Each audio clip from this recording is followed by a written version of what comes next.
Saffron sea of Ram Bhakts flood Ayodhya. The Ram Temple in Ayodhya on Tuesday, the first day of opening for common people, witnessed a massive rush. Now, 2 days after the Pran Pratishtha, today Ram Lalla was adorned with new clothes.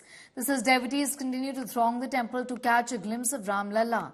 On Tuesday, 5 lakh devotees visited the temple, and a similar number of devotees are awaiting Darshan. Massive rush is going to continue. Around 3 lakh devotees are expected to take Ram Lalla's darshan today. More than 8,000 security personnel are deployed to manage the crowds in Ayodhya and keep the security in check. पहले दिन का जो श्रद्धालुओं की भीड़ अनियंत्रित थी, उसके बाद से कई तरह के कदम उठाए गए हैं। हमारे पीछे ये मुख्य रास्ता है जो कि सीधा राम मंदिर की तरफ जाता है और इसमें आपको लोगों की जाती हुई भीड़ इस वक्त दिखाई देगी। लेकिन फिर भी आज हालात कल के मुकाबले काफी बेहतर है।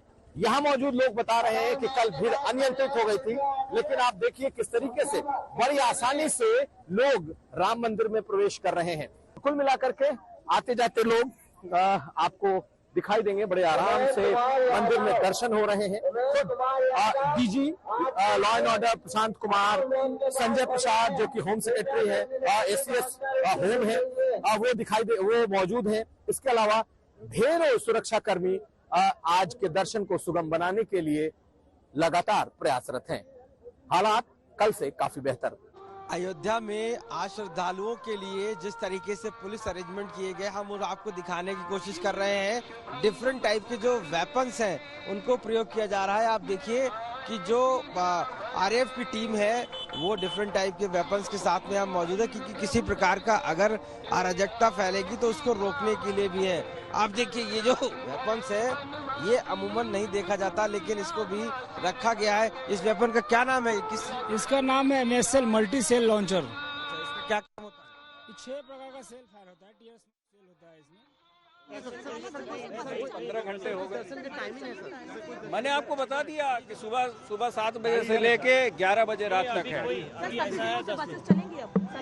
सभी जिलों से बसेस यहाँ आ रही हैं। उसको रिव्यू कर रहे हैं डिपेंडिंग अपॉन द सिचुएशन। अभी जो है, अभी जैसा कि आपने बताया, ये डायनामिक है और हाईएस्ट लेवल पे इस पे रिव्यू करेंगे और कि बसों को कब से जो डाइवर्जन है उसको कब खत्म करना है, छोटी गाड़ियों को भी कब अलाउ करना है। जल्दी उस पर निर्णय होगा, आपको बताएंगे। आज आम लोगों के दर्शन का दूसरा दिन है और आज व्यवस्था काफी कुछ बेहतर है। इस तरीके से आज लाइन लगी हुई है और आप लोगों को देखिए कि लोग कतारबद्ध होकर के आ रहे हैं और कुछ इस तरीके से लोगों को आज दर्शन कराया जा रहा है। सुरक्षा के कड़े इंतजाम आज किए गए हैं। 3 स्तरीय सुरक्षा बनाई गई है और आप आज देखें किस तरीके से लोग इस वक्त दर्शन को जा रहे हैं। मीडिया और तमाम लोगों को आज एक स्थान के बाद मीडिया को आज अलाउ नहीं किया गया है, यानी कि जो पूरा राम पथ है, राम जन्मभूमि पथ, इसमें सिर्फ और सिर्फ श्रद्धालु होंगे। और आप इस कतार को देख सकते हैं कि इस तरीके से आज ये तकरीबन 700-800 मीटर का जो लंबा स्ट्रेच है, इसमें सिर्फ और सिर्फ श्रद्धालुओं की एंट्री है। कल मुख्यमंत्री खुद आए और आज तमाम आला अधिकारी, जिसमें कि डीजी स्तर के, डीजी लॉ एंड ऑर्डर तक कैंप कर चुके हैं, ऐसे लोग आज इस पूरी व्यवस्था को संभाल रहे हैं। लेकिन कल के मुकाबले आज की व्यवस्था काफी बेहतर दिखाई दे रही है। नीरज कुमार के साथ कुमार अभिषेक। कल का जो कुछ हुआ परेशानी लोगों को, आज हम उसको दुरुस्त करने की कोशिश किए कि लोगों को असुविधा न हो और बढ़िया दर्शन कर पाए। सर, तो लगभग कितना स्टाफ आपका डिप्लॉय होगा यहाँ पे? अप्रोक्सीमेट 1000 के आसपास पूरा मंदिर परिसर और ये सर अभी लगातार आने वाले दिनों में जारी रहेंगे?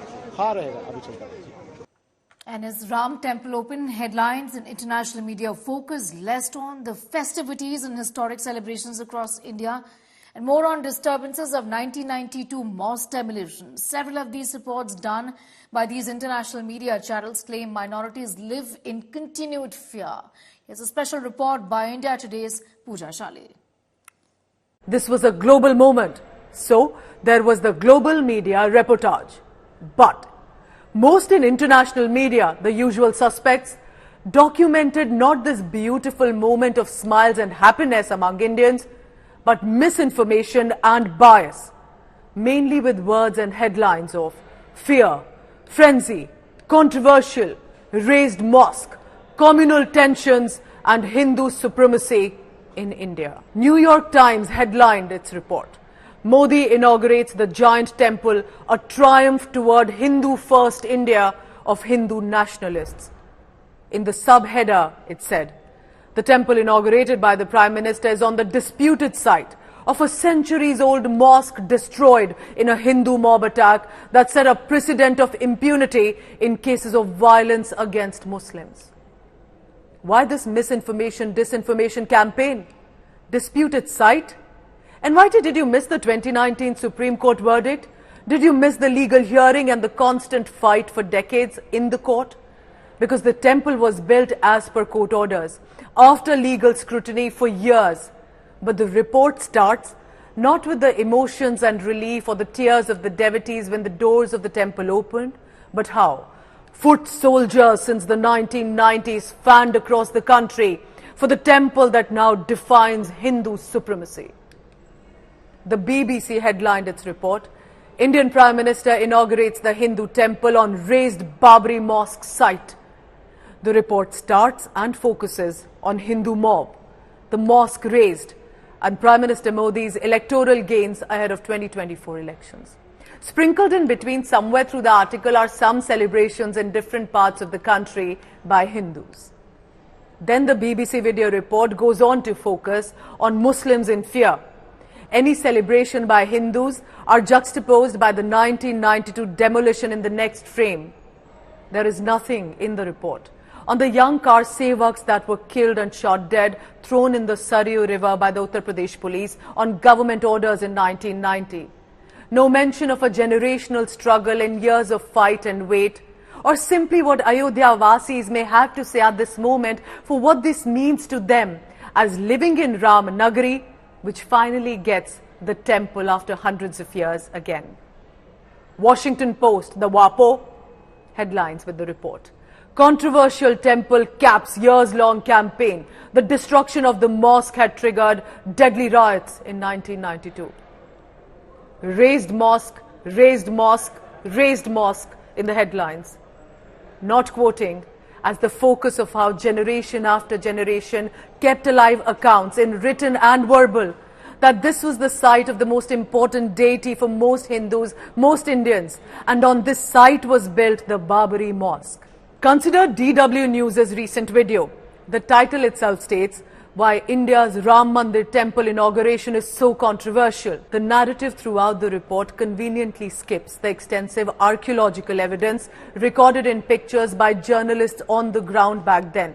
I interviewed a photojournalist based in Ayodhya, Mahendra Tripathi, who had clicked vital images when excavations were taking place at the site where murtis or the Hindu idols were taken out and documented.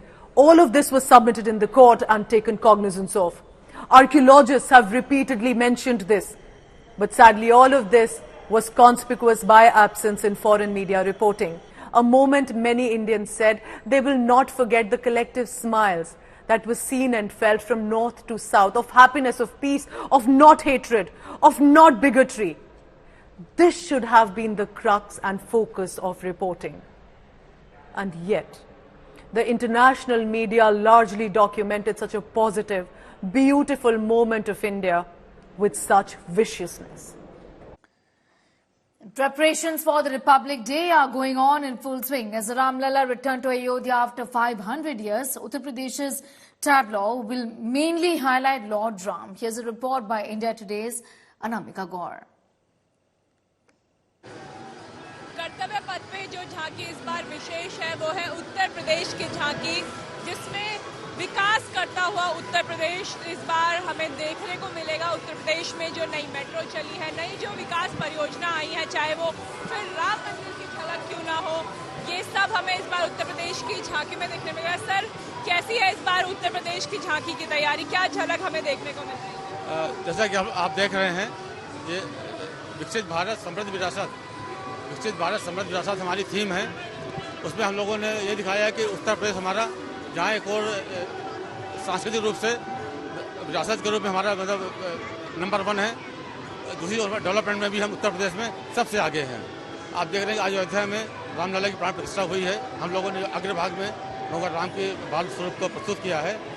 इसके अलावा हमारा जिसका जो panel आप देख रहे होंगे ये राम मंदिर का ही आर्किटेक्चर हम लोगों ने लिया है।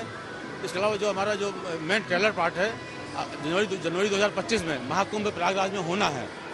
उसी के रूप में हम लोगों ने ये महाकुंभ का लोगो और जो साधु हम लोगों ने दिखाने का प्रयास किया है। इसके अलावा डेवलपमेंट में जो कि हम नंबर 1 हिंदुस्तान में, जैसे कि आप देख रहे हैं कि रैपिड रेल जो कि हिंदुस्तान में खाली उत्तर प्रदेश में चल रही है, वो भी गाजियाबाद से दुहाई के बीच में और मेरठ तक काम चल रहा है।